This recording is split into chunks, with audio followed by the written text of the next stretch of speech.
What's up, everyone? There are several events listed on the Game of Thrones Season 7 plot leak, most of which were not put in any sort of chronological order. Just like the other plot leak videos, this information is to be taken with a grain of salt. Some events are a little more believable than others, but one thing can be said about the entire leak. It's entertaining, and it's always fun to speculate on which parts are fake and which parts are legit. We last left off with Viserion falling prey to the Night King as well as the wall coming down. Oh yeah, I almost forgot the part about Jon and Dany supposedly having sex on a boat headed north. The events are a little tricky to place throughout the timeline of Season 7, but I'll do my best. Sometime towards the end of the season, there will be a massive scene involving almost the entire cast, and it will take place inside the dragon pit. Jon then brings in the captured White, so I guess this means his quest was successful and Thoros' death may not have been in vain. For those of us who forgot, supposedly Thoros dies by an undead polar bear when Jon ventures forth to go capture that White alive to bring back to prove to everyone that there is an oncoming threat of White Walk. Cersei then orders Frankenmountain to kill the captured White, and to much of everyone's surprise, he fails even after hacking the monster to bits. The White is still alive. Jon then explains that the only thing that can kill a White is dragon glass. Cersei then responds to the White Walker threat by claiming she will aid Jon in defense against the coming onslaught of the dead, but then later explains to Jaime in private that she plans to allow the White Walkers to destroy their enemies. Jaime, of course, is deeply disturbed by this and ends the season by riding north in hopes of aiding Jon and Dany in the War for the Dawn. The scene with Jon and everyone in the dragon pit may actually be similar to how it will play out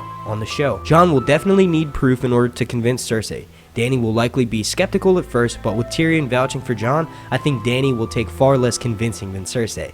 Thanks to spoiler sites like Watchers on the Wall, we know of several scenes being shot in icy and snowy locations. A lot of the locations have never been filmed at before by the Game of Thrones crew.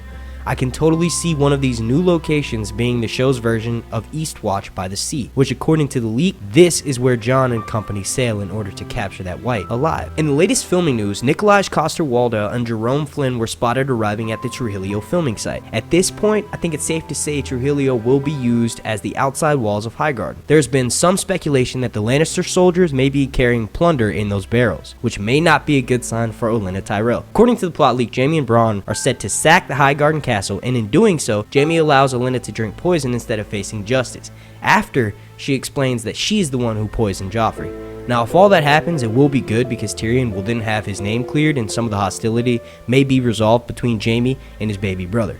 Another spoiler that came up a few days back that I never had the chance to address is that somehow Missandei and Grey Worm are going to have a sex scene. This is not from the plot leak, and it has instead been confirmed by sources at Watchers on the Wall. I'm just curious if some sort of phantom penis will be in play, or maybe just some tongue stuff. I know it kind of sounds like I'm a horde but Missandei has an amazing body.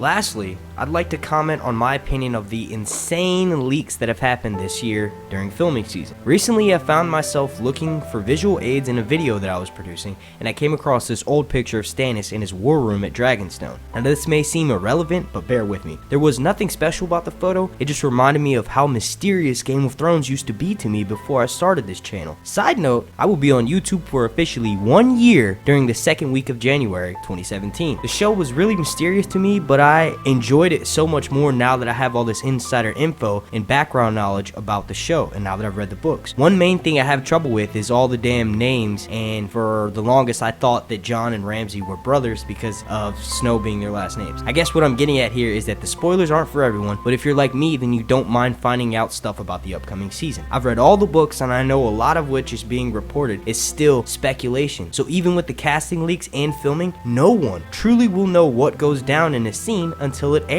Okay, so I'm done rambling. I hope this makes sense. To summarize what I'm saying here is, yeah, leaks take away from the mystery of the show, but it makes it all the more fun to speculate when you hear spoilers. I personally forget all the spoilers I've learned all throughout filming season about 2 weeks before season 7 aired. I want to thank you all so much for watching. The like goal for this video is 46 because that's how many days we have left in the year, and also that's how many days it is till my birthday. Please feel free to click up here for more content. On the right, this is a new video series that I started on Westworld, which if you haven't already watched, I highly suggest watching that show. It's amazing. Links to my social media as always are in the description down below. My name's Mark, and this has been Sir Hunt's Reviews.